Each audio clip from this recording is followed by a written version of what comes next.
serie llamada La cultura del reino. Dígale a su hermano que tiene a su lado, la cultura del reino. La cultura del reino, para que no se olvide, ¿verdad? Ese es el título, es el nombre de esta serie de enseñanzas que en lo particular, hablando primeramente a mi vida, ha sido de mucha edificación, de mucha luz y espero que también lo esté siendo para usted. Y decíamos que la iglesia delante de la cultura del mundo, ¿sí?, ha tomado algunas posturas. Estamos viendo en primer lugar las posturas que la iglesia no debería tomar. A veces para entender lo que debe ser, lo que sí debe acontecer, primero debemos analizar lo que no se debe hacer. ¿Sí? Incluso para identificar si acaso hay en nosotros, ¿sí?, algo de esta postura, si acaso ha permeado en nuestro corazón algo de esas actitudes, de las actitudes que hemos estado revisando durante esta semana. Hemos dicho que lamentablemente la iglesia evangélica ha tomado algunas posturas que no son coherentes a la asignación que Dios le ha entregado en esta tierra.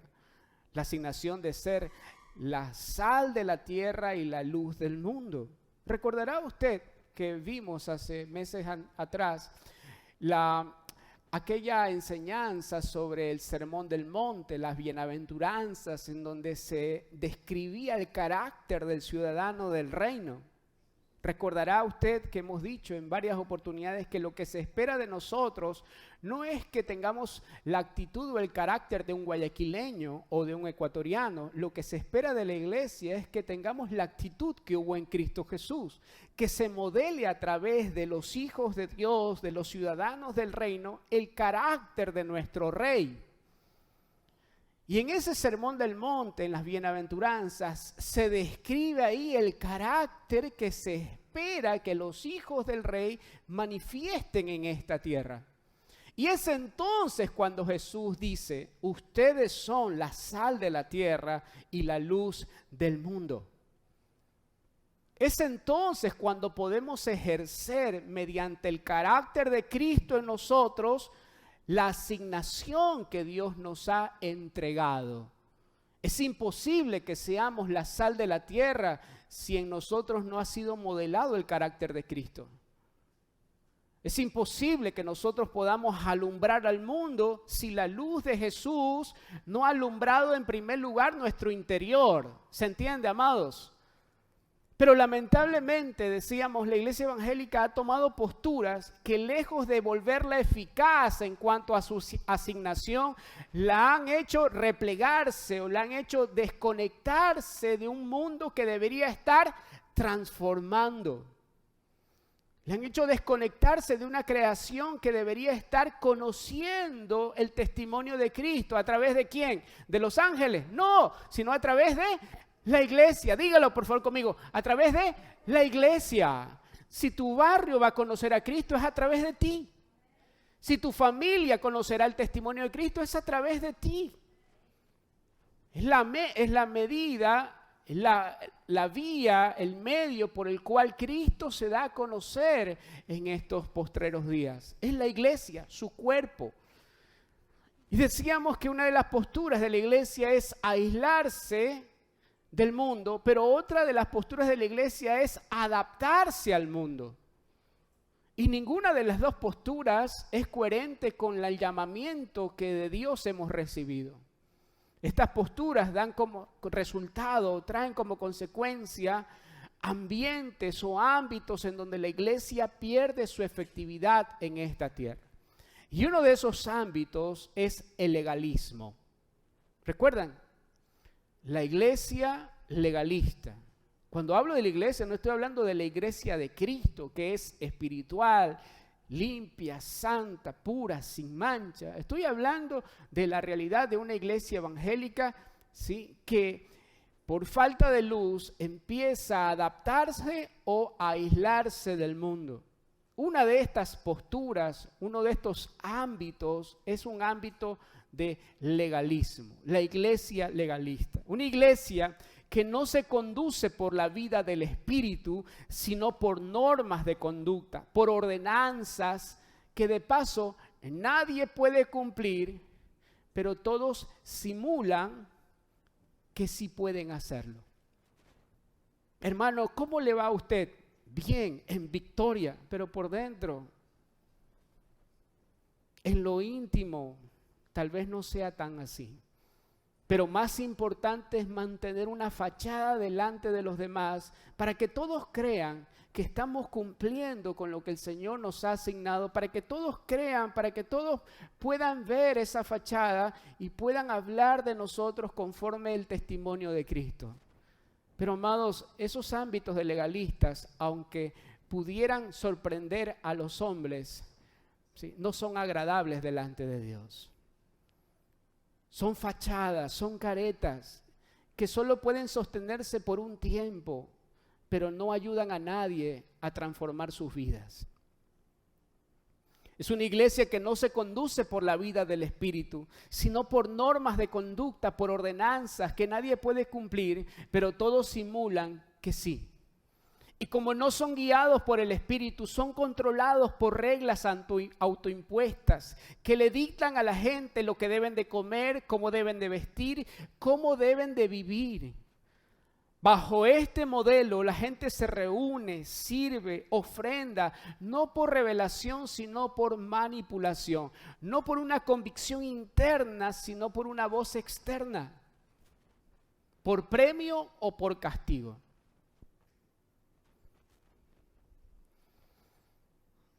Se conducen bajo normas impuestas, bajo leyes externas. Y necesitamos recordar que la ley en tablas, la ley externa, es un trato que Dios tuvo con un pueblo, con un corazón de esclavo. Pero en Cristo hemos sido liberados de toda esclavitud. En Cristo hemos sido libres. Por lo tanto, Dios no se relaciona con un pueblo como la iglesia en base a normas externas, a normas de conductas que como una voz externa vienen a nuestra vida. No. Dios se relaciona con un pueblo libre por medio de la ley del Espíritu de vida. Es la vida del Espíritu en nosotros la que nos lleva a ofrecer delante de Dios un culto racional. Un culto que no es por imposiciones, que no es bajo manipulación, sino por amor a Él. De tal manera que nuestro culto a Dios no se basa en manipulación o imposiciones o en voces externas, sino en el amor que Dios mismo ha derramado en nuestros corazones por medio de la vida del Espíritu. Amados, Dios no acepta nada que no sea voluntario. Él no acepta nada que nazca de la manipulación, nada que sea obligado. Decíamos la semana anterior, todo lo que usted puede presentar delante de Dios que sea bajo manipulación, que sea obligado, si reunirte para ti es una carga, si viniste porque alguien te dijo, si no vienes te olvidas de esto, eso no, Dios no lo toma en consideración. Ahora, diferente es que hayas venido bajo esa premisa, pero en este ámbito el Señor te habló y dispusiste tu corazón para escucharle a Él, para alabar su nombre. Pero Dios no recibe nada que sea de la carne. Todo lo que Dios recibe es lo que Él propone en nuestro corazón. Si tu ofrenda, si tu diezmo no está en función de una convicción interna, sino en función de una manipulación externa, amado, eso no es algo que Dios reciba. Si no hay la convicción, no lo hagas. Pero tengo que decirte algo. Si no lo haces, de igual manera le estás robando a Dios. ¿Qué es lo que procede, pastor? Rendir tu corazón, rendir tu vida al Señor y que todo lo que hagas sea por la convicción que el Espíritu pone dentro de nosotros. ¿Por qué le servimos? ¿Por qué nos congregamos? ¿Por qué nos invertimos en la obra del ministerio? Una sola respuesta hay para eso, porque le amamos. Porque le amamos. Si tú le sirves por deuda, amado, déjame decirte, te faltarán vidas para servirle. Dios no se relaciona con su pueblo en base a una deuda. No, no, no. Ni siquiera de amor. El amor no registra deudas. Sí. Dios no se relaciona con su pueblo en base a una deuda porque lo que Él dio por nosotros es imposible de pagar.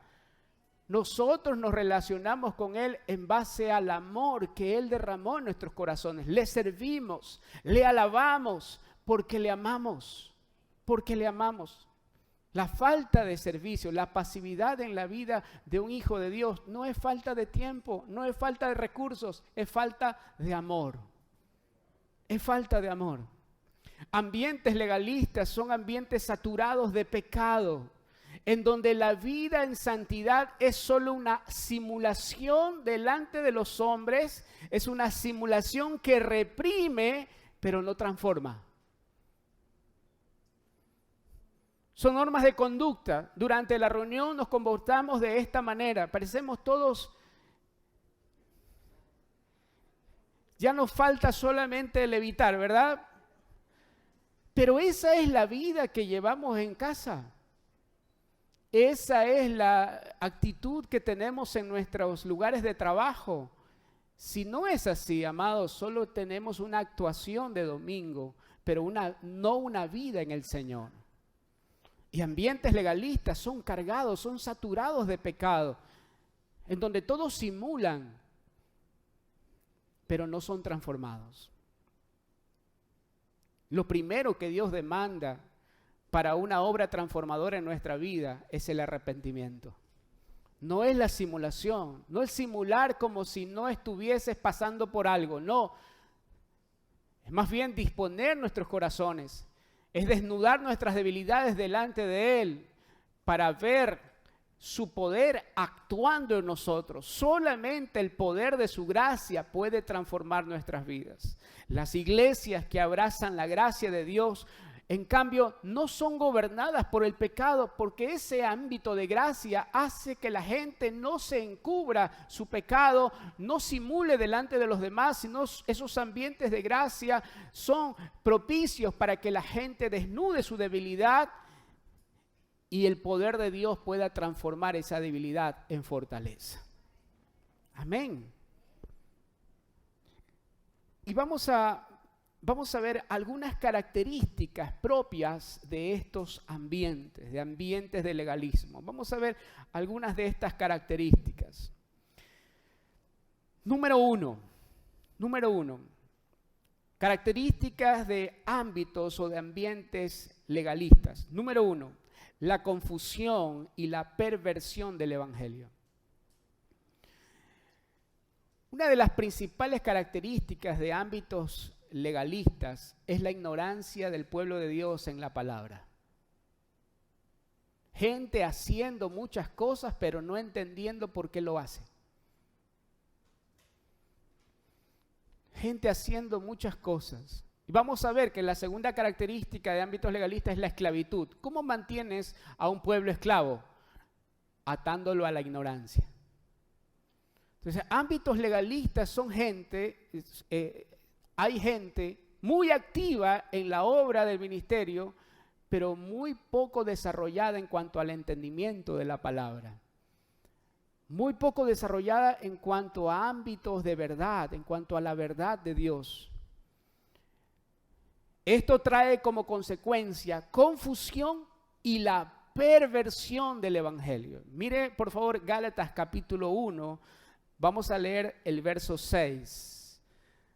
Gálatas 1:6. Qué maravilloso. Vamos a leer el verso 6, por favor. Miren lo que dice el apóstol Pablo. Me asombra que tan pronto estén dejando ustedes a quien los llamó por la gracia de Cristo. Me asombra, dice Pablo, que tan pronto estén dejando ustedes a quien los llamó por la gracia de Cristo. ¿Para qué?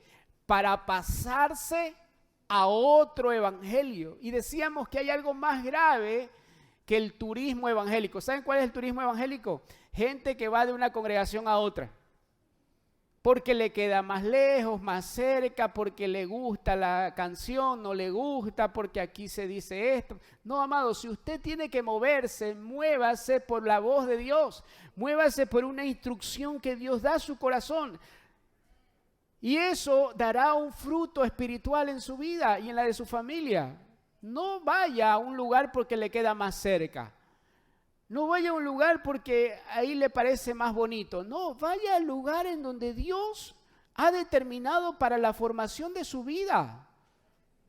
Porque hay personas que en cuanto a lo académico dicen, no, yo voy a estudiar en esa universidad porque esa universidad es buena, porque ahí se forman los mejores profesionales. Así sea que te quede en otra ciudad, en otro país. Y en cuanto a tu formación espiritual, no piensas lo mismo. ¿Por qué?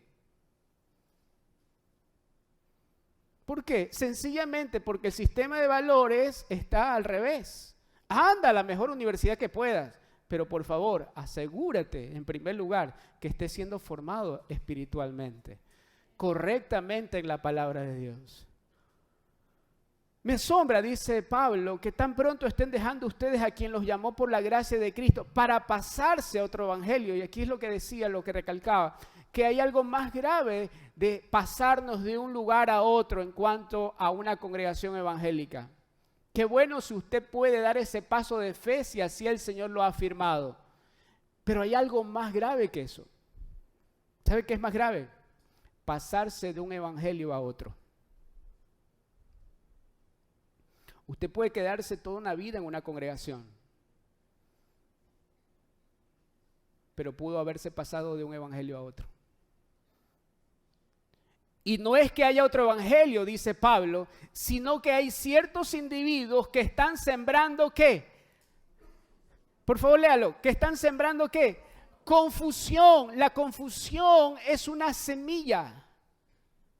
La confusión es una semilla. Por favor, no prestes tu corazón, no prestes tu oído a semillas de confusión. ¿Cuál es una semilla de confusión? ¿Cuál es una semilla de confusión? Es algo distinto a lo que se está hablando en una casa. Es algo distinto a lo que la palabra de Dios está hablándonos. Es algo distinto a lo que por el Espíritu del Señor está hablándonos como familia. Esa es una semilla de confusión.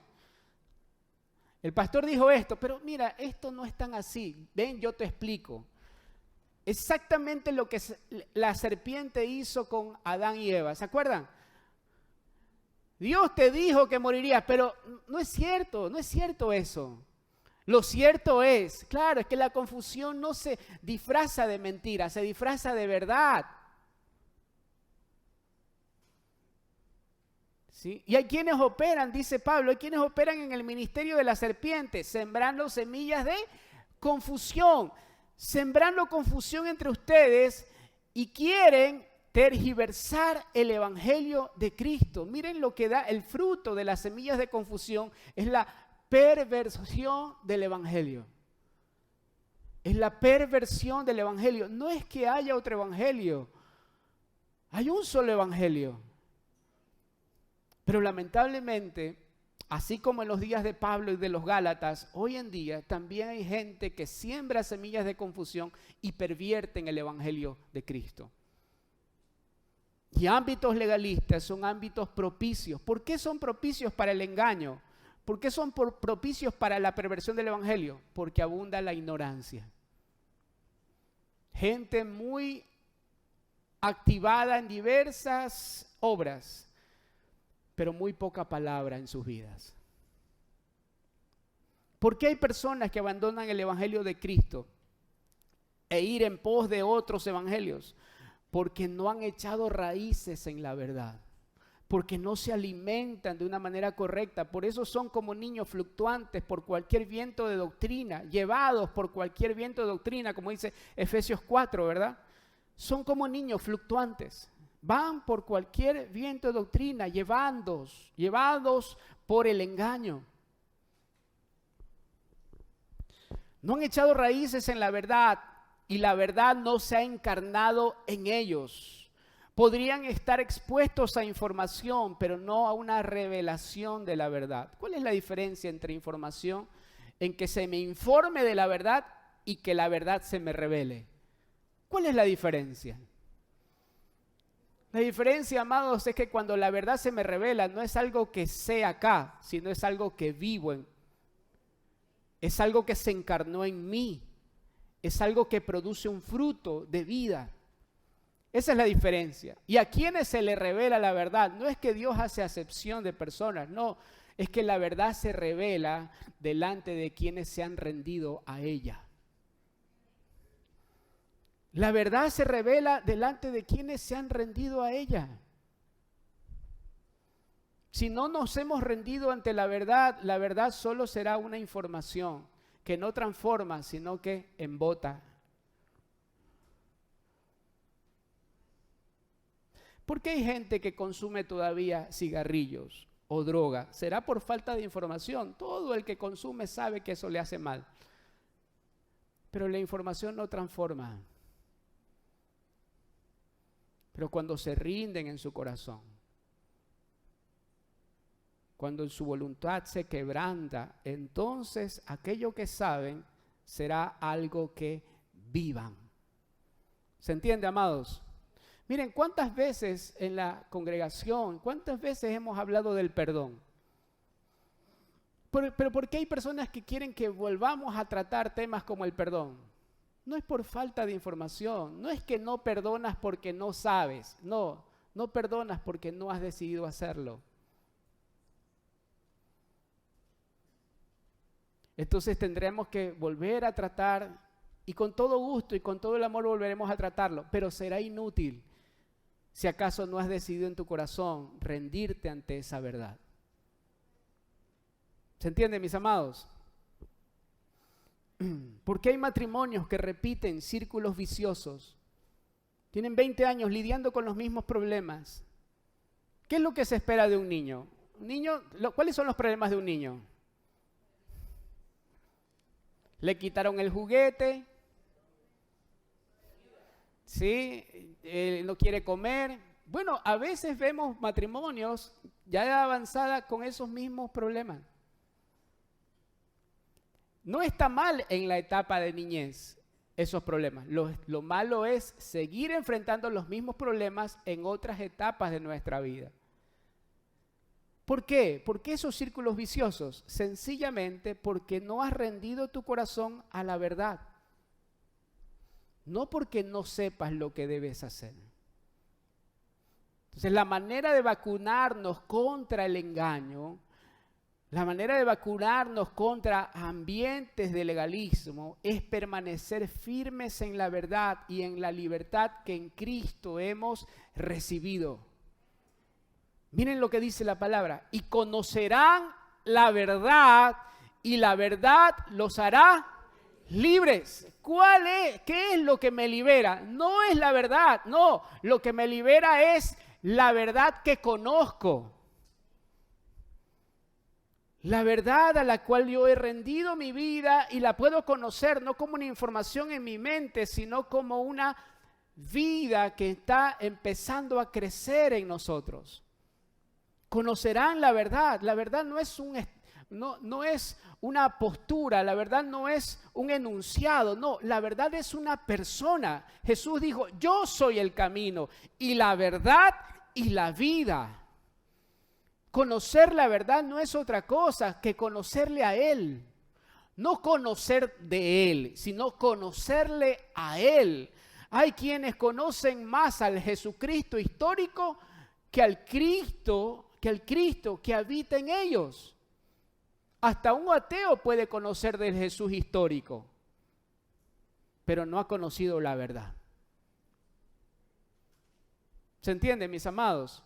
Necesitamos conocer la verdad, conocer a Cristo, porque esa verdad, la vida de Cristo en nosotros, es la que nos permitirá experimentar la verdadera libertad. Si el Hijo os libertare, seréis verdaderamente libres. Entonces, el desconocimiento de la verdad, ese caldo de cultivo para el legalismo, para la confusión y la perversión del evangelio. ¿Qué puede esperar una congregación en donde se ha pervertido el evangelio? El escenario que está viendo Pablo en medio de la iglesia en Galacia es un escenario nada alentador. Se han deslizado de la verdad, le han dado oportunidad, le han dado cabida a las semillas del engaño, a las semillas de confusión, y el fruto que ustedes están cosechando es la perversión del evangelio. Por eso es que él es muy fuerte, muy drástico en esto. Y miren lo que dice el verso 8. Si alguno de nosotros o un ángel del cielo les predicara un evangelio distinto del que les hemos predicado, que caiga bajo maldición. Yo me hago responsable, dice Pablo, de estas palabras. Pablo le cierra la puerta a cualquier predicación distinta del mensaje que había recibido de Cristo. Qué bueno que tengamos esa actitud que hubo en Pablo, cerrarle la puerta a cualquier semilla de confusión. No lo vengas a sembrar aquí, hermano. Si es que es hermano. No lo siembres aquí. Necesitamos guardar el cultivo. Pablo dice, si yo mismo o un ángel del cielo predica un evangelio distinto al que hemos predicado, que caiga bajo maldición, que sea apartado. Como ya lo hemos dicho, ahora lo repito, dice Pablo. ¿Cuántos saben que cuando uno repite es porque lo que se repite es importante? Digan amén las mamás que tienen que repetir tantas veces. Pablo aquí opera como esa madre y como ese padre firme también. Ahora repito, si alguien les anda predicando un evangelio distinto del que recibieron, que caiga bajo maldición. Uy, qué falta de amor. No, es amor. Es amor, porque el amor preserva, el amor cuida. Punto número 2. Otra característica de ámbitos legalistas. Otra característica, decíamos o hablábamos de la esclavitud. La esclavitud. Ámbitos cargados de legalismo son ámbitos en donde las frases o las expresiones más comunes son no coja, no diga, no haga. ¿Sí? Ámbitos legalistas son lugares en donde la voz de Dios es sustituida por la voz del hombre. Entonces la gente se conduce en función de lo que dice el líder o lo que dice el pastor y se hacen completamente dependientes a la voz del hombre, y eso es lo más peligroso que puede pasar en la iglesia. Gente dependiendo de la voz de un hombre en lugar de depender de la voz del Espíritu. Amados, lo más sano en una congregación es que cada uno de nosotros pueda cultivar una relación, una comunión con el Espíritu Santo, y lo que se hable desde aquí venga a confirmar lo que Dios está hablando a su vida. Jamás esté en nosotros. Dios nos libre de sustituir la voz del Espíritu en su vida. Y una iglesia madura es una iglesia que confirma lo que el Señor le está hablando durante la semana en una reunión de domingo como esta. ¿Se entiende, mis amados? Los pastores, profetas, apóstoles no deberían aportar nada nuevo a tu vida. Deberían confirmar lo que el Señor está hablándote en la intimidad. Dígame amén a eso, por favor. Sí, porque si no me entra un frío. Entonces, ámbitos de legalismo son ámbitos en donde la gente depende de una voz externa que le diga lo que debe hacer, lo que no debe hacer, de cómo debe vestirse, de cómo debe andar. Y es un estrés, no solo para quien recibe la instrucción, sino también para quien la dicta. Ambientes legalistas son lugares, decíamos, en donde la voz del hombre sustituye a la voz de Dios. Son lugares en donde las personas pretenden vivir de una espiritualidad prestada. ¿Qué significa esto? Lugares en donde la gente se convierte en consumidores de mensajes, de prédicas, de frases, pero están desnutridos de la palabra de Dios. Son lugares en donde la gente solo se alimenta o se... la diferencia, tal vez Gaby nos puede ayudar más en eso, de nutrirse a solo comer algo porque tienes que llenarte, por medio de mensajes de internet, prédicas que bajas de la red, frases. ¿Y qué hay con lo que Dios quiere hablar a tu vida? ¿Qué hay con el pan diario que sale de la boca de Dios? Necesitamos evaluar si nuestra vida espiritual es una vida prestada. Es lo que Dios le habló al otro. Es lo que Dios le habló a ese pastor. Y entonces ahora lo que hago es replicar eso. Lo que hago es repetir lo que alguien recibió. Y hay que ver si lo recibió de parte de Dios. Y ámbitos legalistas son saturados de mensajes, saturados de predicaciones, pero vacíos de la palabra de Dios. Y esto no quiere decir que Dios no pueda utilizar a un pastor, a un profeta, a un predicador para hablar a tu vida, pero ninguna de esas cosas puede sustituir el pan diario de cada día que sale de la boca de nuestro Padre.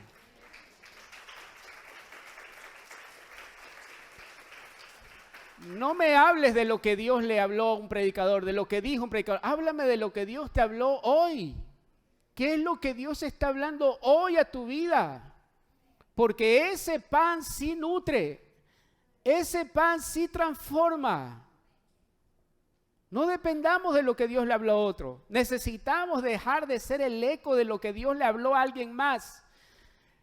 Necesitamos dejar de ser el eco de las canciones que Dios le inspiró a alguien más. Hemos hablado en estos días con la palabra cantada y estamos decididos a marcar un tiempo. Los próximos meses del año 2023 ya vamos a dejar un poco las canciones que Dios inspiró en alguien más. Porque aquí hay mucho que Dios nos ha dado para exportar a las naciones.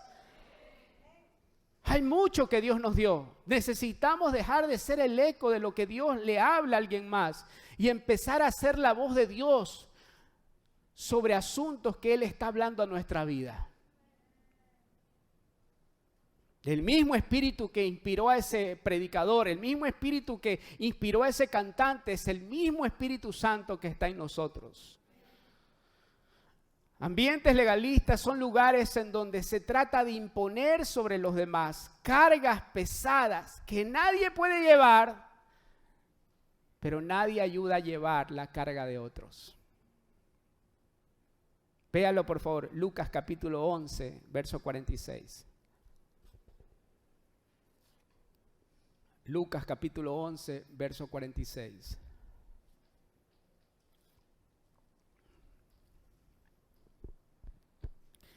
Y dijo Jesús, ¿qué aflicción les espera también a ustedes, expertos en la ley religiosa?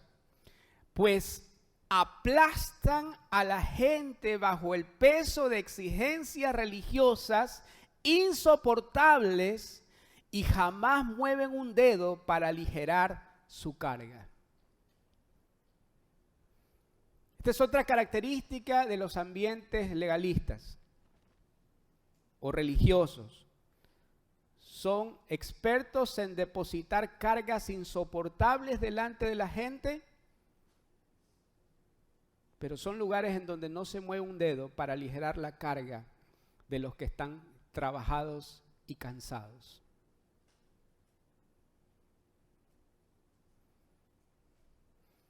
En el mismo sentido, Gálatas capítulo 2 y verso 4. Recuerden que estamos viendo Gálatas como la base de esta enseñanza. Gálatas 2:4, por favor. Miren lo que dice el apóstol Pablo. Pablo está diagnosticando a los Gálatas. No sé si se dan cuenta, ¿verdad? Es como quien va a un médico y el médico le manda a hacer exámenes para poder prescribir. Bueno, Pablo está en la tarea de diagnosticar, está en la tarea de examinar a la iglesia. Y lo primero que se da cuenta es, aquí hay quienes han sembrado semillas de confusión. El evangelio, el mensaje que les di, se ha pervertido. Y empieza y sigue desarrollando, ¿sí?, este diagnóstico. Miren lo que dice en el verso 4. El problema era que algunos falsos hermanos se habían infiltrado entre nosotros para coartar la libertad que tenemos en Cristo Jesús, a fin de esclavizarnos. Miren Pablo cómo define la actuación de estos infiltrados y cómo me maravilla cómo determina, ¿sí? Cómo llega a una conclusión en cuanto a la finalidad que tenían, en cuanto al propósito que tenían. Pablo dice, lo que quieren es esclavizarnos. Lo que quieren hacer es que volvamos a ser esclavos. Se habían infiltrado entre nosotros para coartar la libertad que tenemos en Cristo a fin de esclavizarnos. Verso 5. Ni por un momento accedimos a someternos a ellos, pues queríamos que se preservara entre ustedes la integridad del Evangelio. Pablo prefiere cortar vínculos, Pablo prefiere cortar alianzas con personas que lo que quieren es pervertir el Evangelio. Pablo no está interesado en primer lugar en los números. Pablo no está interesado en los resultados. Pablo está interesado en el fruto que el Evangelio debe producir en la iglesia. A Pablo no le tiembla la mano cuando dice, no vamos a soportar esto, no vamos a permitir esto. Y miren cómo lo reafirma en Colosenses 2, por favor, si me acompaña. Creo que este texto también es muy importante para este fin. Colosenses capítulo 2 y verso 16. Colosenses 2:16. ¿Me acompañan? ¿Estamos ahí? Colosenses 2:16. Miren lo que dice. Por lo tanto, no permitan que nadie los condene por lo que comen o beben. No sé si usted se da cuenta, pero es el mismo mensaje que Dios está dando que el Señor está dando por medio de Pablo a los Gálatas y ahora a los de Colosas. Amados, si les pasó a los Gálatas y les pasó a los colosenses, tenemos que poner la barba en remojo. Solo orar por Andrés porque no saben cómo va a ser. Andrés no tiene barba, por eso, para que usted entienda el chiste. Lo que quiero decirles, amados, les pasó a nuestros hermanos, los Gálatas, les pasó a nuestros hermanos, los colosenses. El que cree estar firme, mire que no caiga. Por lo tanto, no permitan que nadie los condene por lo que comen o beben o porque no celebren ciertos días santos, ni ceremonias, por luna nueva, ni los días de descanso. No permiten que nadie los juzgue en cuanto a esas cosas. Pues esas reglas son solo sombras de la realidad. Son solo sombras, todo en cuanto a la ley, todo el orden de la ley, lo tipificado en la ley, era solo sombra, un tipo y figura de la realidad que es Cristo. Pablo dice, ¿por qué pueden ustedes seguir abrazando la sombra si Cristo como realidad está presente en nuestra vida? Entonces miren lo que dice. Pues esas reglas son solo sombras de la realidad y Cristo mismo es esa realidad. Verso 18. No dejen entonces que los condene ninguno de aquellos que insisten en una religiosa abnegación. No dejen, no se deje, hermano. Dígale a la persona que no te dejes. Miren, déjenme decirles algo, abrirles mi corazón. Hace tiempo atrás, cuando todavía éramos ministerio, se infiltraron algunos hermanos, lindos de corazón, de verdad, lindos de corazón, pero empezaron con estas cosas. No hay que comer chancho, no tienes que comer cosa inmunda. Empezaron un momento incluso a ponerse esas vestimentas conforme a la cultura y a la tradición judía. Por favor, no dejen que eso pueda prosperar, porque si vamos a tratar de ser justificados mediante las ordenanzas de la ley, este es el punto que vamos a tratar luego, no es algo inocente. Porque lo que estás diciendo es que el sacrificio de Cristo no fue suficiente para tu vida. Entonces nos desligamos de Cristo y terminamos cayendo de la gracia. Ustedes han muerto, dice Pablo, verso 20, ustedes han muerto con Cristo y Él los ha rescatado de los poderes espirituales de este mundo. Entonces, ¿por qué siguen cumpliendo las reglas del mundo, tales como no toques esto, no pruebes esto, no te acerques a aquello? Esas reglas son simples enseñanzas humanas acerca de cosas que se deterioran con el uso. Podrán parecer sabias. ¿Por qué hay gente que todavía va detrás de esto? ¿Por qué hay gente que todavía abraza ese tipo de costumbres o de conductas? Porque parecen ser sabias. Porque parecen novedosas, son novedosas, porque parecieran ser más espirituales. Y usted no necesita parecerse a un judío para ser espiritual. No, usted lo que está en el asunto es de conformarse a la imagen de Cristo, el hombre espiritual. Podrán parecer sabias porque exigen una gran devoción, una religiosa abnegación y una severa disciplina corporal. Y esto es lo que le encanta al viejo hombre. Autoimponerse cargas. Ve, ahora en enero vamos a empezar a ver. Desde enero empiezo. 40 días de ayuno. Qué bueno que usted pueda hacer 60 días si el Espíritu se lo confirma en su interior. Qué bueno que pueda hacerlo. Pero si es su carne, al día 41, usted va a ser más carnal que el primer día. Eso le encanta al hombre viejo, jactarse de sus propios méritos. Pastor, estoy en una situación, estoy orando 5 horas al día y estoy ayunando, llevo el día 30. ¿De qué te jactas? Porque cuando es el Espíritu que te sostiene, no te sostienes tú en tus fuerzas. Podrán parecer sabias, porque exigen una gran devoción, una religiosa abnegación, una severa disciplina corporal. Pero miren cómo continúa. Pero a una persona no le ofrecen ninguna ayuda para vencer sus malos deseos. Toda disciplina en la carne es absolutamente inútil en cuanto a las obras de la carne. La mejor obra de la carne, la mayor obra de la carne jamás puede graduarse de espiritual. Número 3.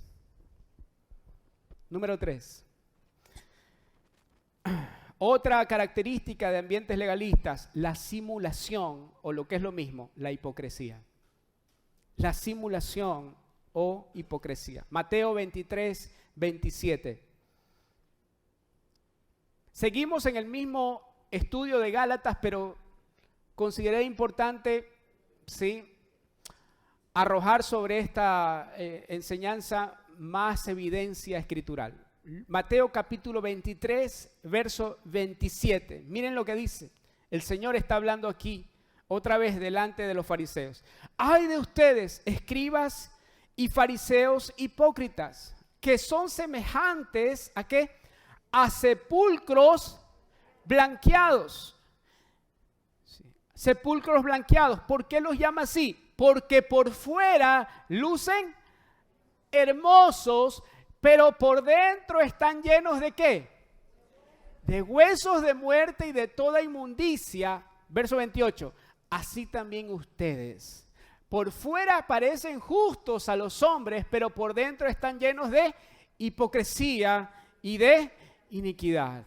Ambientes legalistas son ambientes como el ambiente de un cementerio. Lápidas blanqueadas por fuera, pero que solo esconden muerte y corrupción por dentro.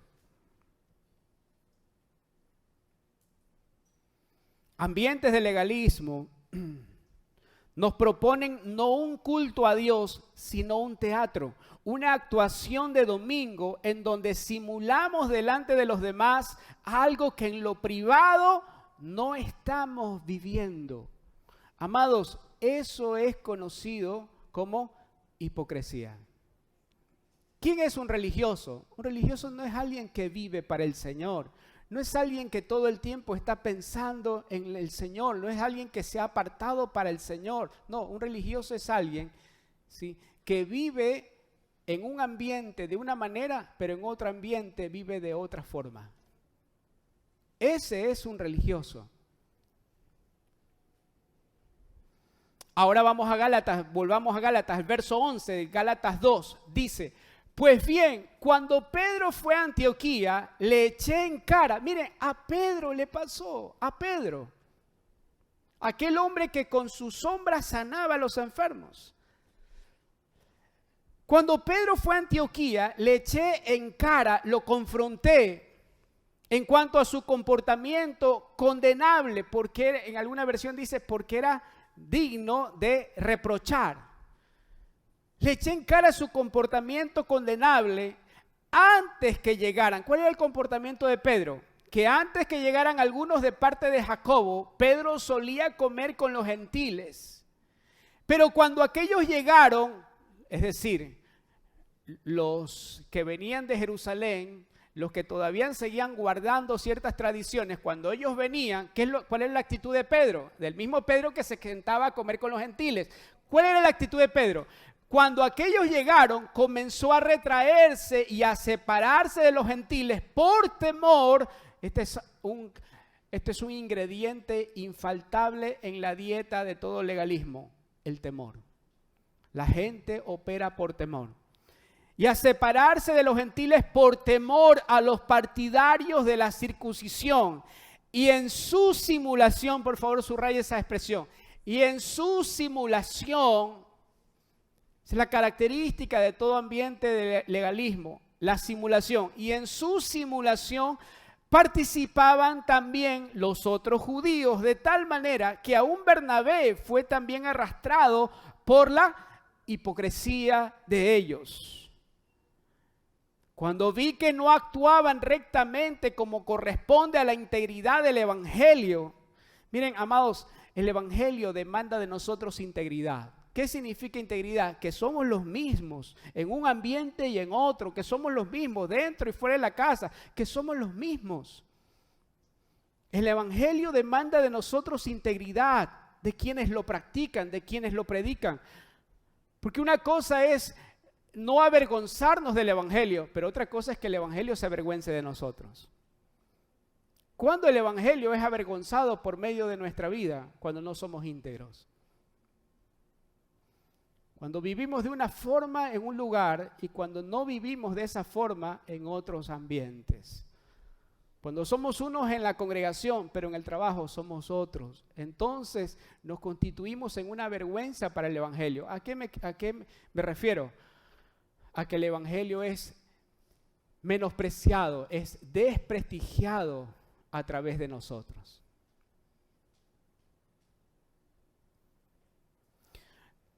Miren lo que dice: cuando vi que no actuaban rectamente como corresponde a la integridad del evangelio, le dije a Pedro delante de todos. Parece que Pablo no había asistido a ese curso pastoral, ¿verdad? Ese curso que dice que cuando vas a exhortar a alguien lo hagas en privado y cuando vas a felicitar lo hagas en público. Parece que Pablo no asistió a ese taller. Amados, hay cosas que cuando son públicas deben ser corregidas en lo público. Cuando han afectado a muchos, esa corrección debe ser pública. Cuando allá en la China una mujer, creo que tenía ese virus que nadie conocía, que venía del murciélago, no sé, que a alguien se le ocurrió comerse eso en el almuerzo y vino. Es una situación localizada, focalizada, pero cuando ya fue una epidemia y luego una pandemia, ya no puedes tratar en lo privado un asunto que se hizo global. Y esto se estaba haciendo una pandemia. Por eso Pablo lo encara públicamente a Pedro.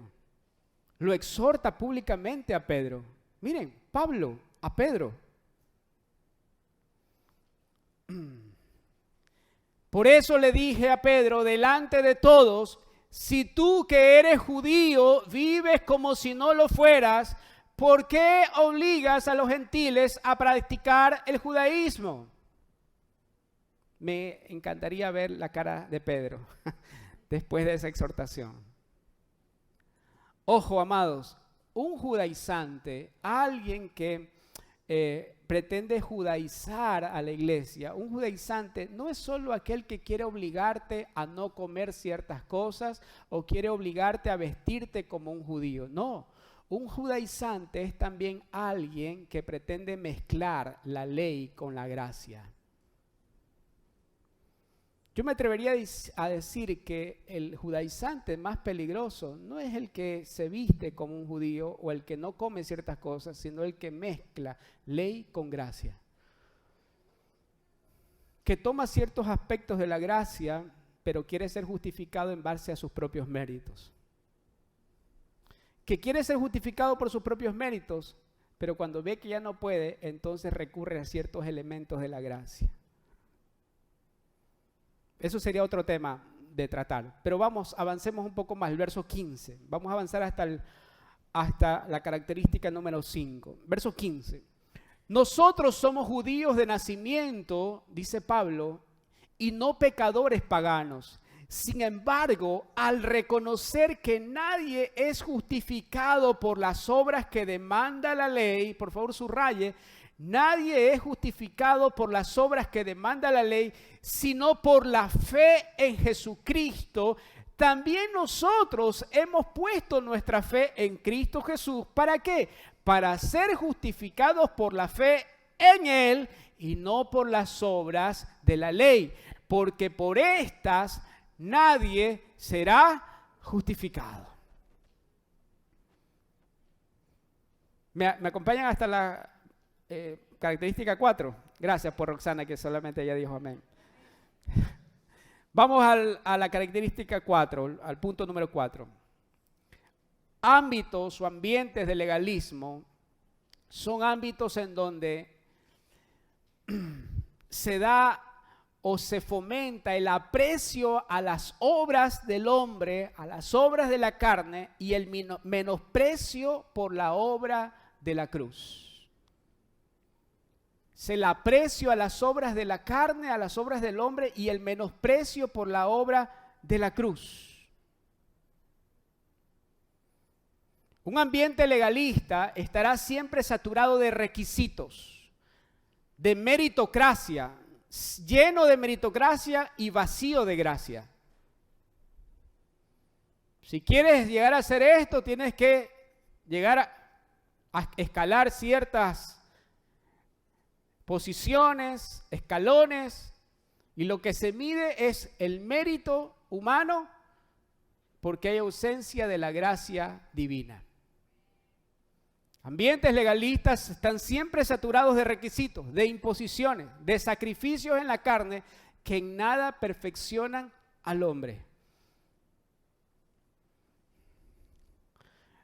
Hay veces que se disfraza, miren, si esto fuese fácil de reconocer, los Gálatas, los Colosenses no habrían caído en este tipo de prácticas. No crea que es tan fácil de reconocerlo. Hay veces que disciplinas carnales se las quiere vestir de espirituales. Hay ciertas enseñanzas, ciertas actividades. Conversaba hace unos días con un pastor amigo, decía acerca de una experiencia que tuvieron subiendo una montaña, y cada lugar que subían era una enseñanza. Y decía que al final, cuando subió esto, se dio cuenta que solo había sido un esfuerzo físico. Y amados, tengo que decirles algo, el viejo hombre no tiene que subir a una montaña. Al lugar en donde el viejo hombre tiene que subir es a una cruz. El viejo hombre no es mejor cuando sube, cuando un esfuerzo físico lo lleva a subir a una montaña. No, el viejo hombre, la operación del viejo hombre, la naturaleza del viejo hombre debe ser llevada a una cruz para que el nuevo hombre, recreado a imagen de Cristo, pueda operar en nuestra vida. Si seguimos dándole cabida, si seguimos dándole oportunidades al viejo hombre, no veremos la manifestación del nuevo hombre en nuestra vida. El lugar más alto donde debe llevar el viejo hombre es a una cruz. Es a una cruz.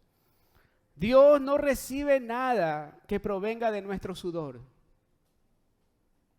Lo único que Dios recibe como agradable es aquello que procede de su gracia, de su capacidad, no de la nuestra.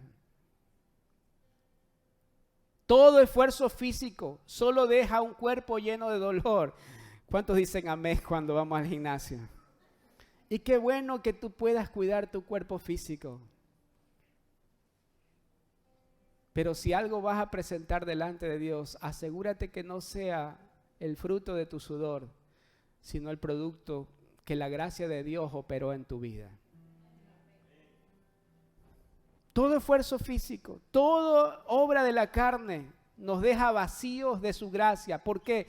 Porque la gracia no puede operar en donde aún operan nuestras propias capacidades. Pablo lo entendió. Y siendo un hombre con tantas fortalezas, siendo un hombre con tantos reconocimientos, siendo un hombre con tanta inteligencia, él dice: de buena gana me gloriaré, no en mis fortalezas, sino en mis debilidades. ¿Para qué? Para ver el poder de mi Señor actuando en mi vida. Pablo lo entiende. Y dice: diga el débil, fuerte soy. Diga el débil, fuerte soy. Diga el débil, fuerte soy. Porque no nos hacemos fuertes en función de nuestras fortalezas y de nuestras capacidades, sino porque nuestra fortaleza es la gracia de Dios en nosotros. Amén. Póngase de pie, por favor.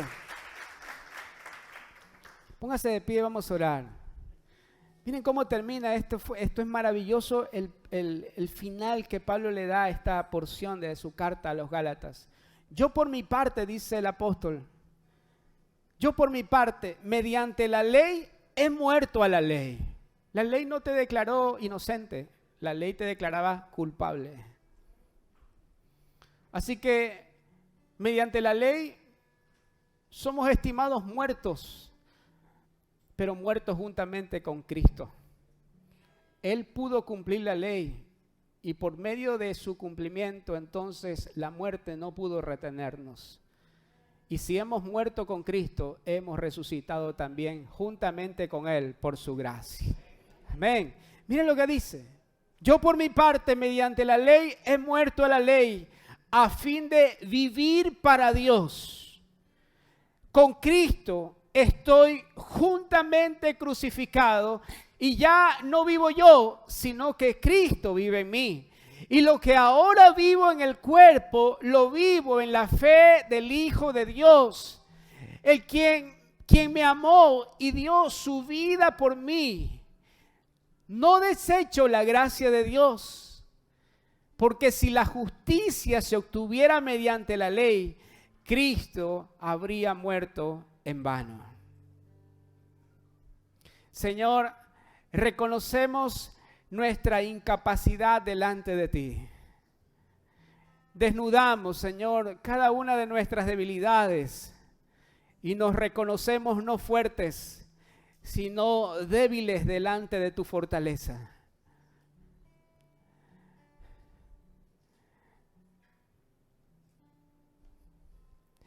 Reconocemos, Señor, que no hay obra alguna que pueda compararse con la obra que tú hiciste en esa cruz.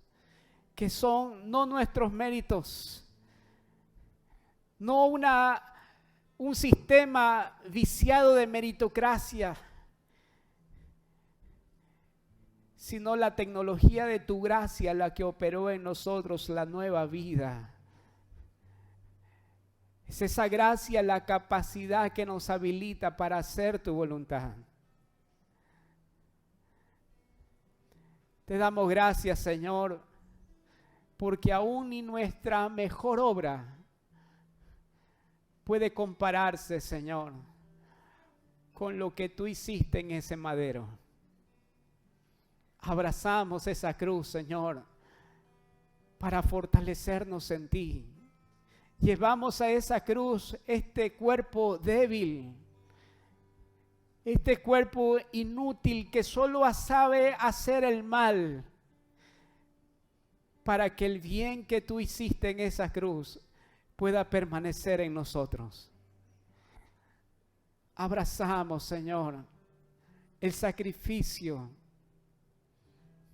Abrazamos, Señor, el sacrificio de ese Cordero que vino a esta tierra a nacer hace 2000 años, pero que el tiempo ni las edades han podido ocultar esa obra eterna y maravillosa. Abrazamos tu vida, Señor, porque solo en ti, Señor, podemos ser más que vencedores. Solo en ti, Señor, podemos vivir de gloria en gloria. Solo en ti, Señor, lo tenemos todo. Vivimos para ti, Señor, y te rogamos que perfecciones tu obra en nosotros, para que así como Pablo dijo, ya no vivamos nosotros, sino que ahora seas tú viviendo en cada uno de tus hijos. Con Cristo estoy juntamente crucificado, y ya no vivimos nosotros, sino que aguardamos la esperanza de gloria, esa esperanza que es tu vida en la iglesia. Gracias, Señor. En el nombre de Cristo Jesús. Amén y amén.